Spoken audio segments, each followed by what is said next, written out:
The UK's Metropolitan Police has named 2 of the 3 London Bridge attackers. One of them was known to the security services and even appeared in a TV documentary called The Jihadis Next Door. Anastasia Churkina joins us live from London now. Well, hello there, Nastia. What do we know about the attackers?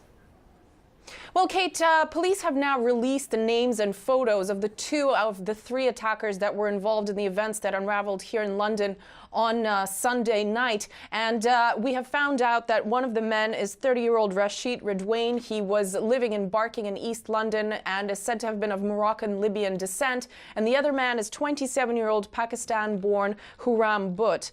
Now, he was also living in East London, and he is the one who is now, his identity is raising lots of questions. It's been said that he was known to the police and the MI5, but there was no intelligence suggesting that an attack was imminent. However, we are learning that this was a man who was featured in Channel 4's documentary of last year dubbed The Jihadis Next Door, where he was featured with an ISIS flag and proclaiming his support to extremist views. So now, obviously, lots of questions are going to be asked about where the British authorities were looking in terms of allowing this to happen, especially this being the 3rd attack in the UK in recent months, with now we're listening to Theresa May saying enough is enough, but questions arise as to why this was even allowed to occur in the first place, given the name of this man was on the radar.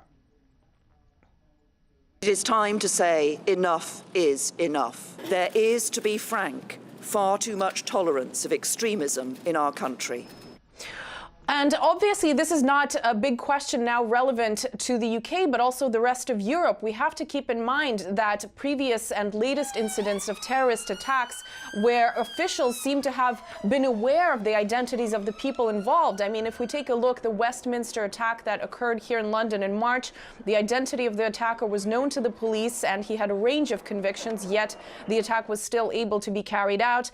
One of the Bataclan attackers in Paris, we do know that he was spotted with an ISIS flag just 3 weeks leading up to those events. In Manchester, the man involved in carrying out that blast that killed so many people was known to authorities and had traveled to Libya. So there were certainly lights indicating that he could have at least been more closely watched. And of course, last but not least, even in Brussels, where police had ignored warnings that they received from Turkey about the identity of the attacker there. So really concerning trend that we're seeing these people carrying attacks that should be or are on the radar of officials in Britain and in the EU, yet these attacks continue to happen one after another, with lots of words said about stepping up the game of fighting terrorism. However, these are all very concerning details coming out about how much is really known about these men, that yet they're still able to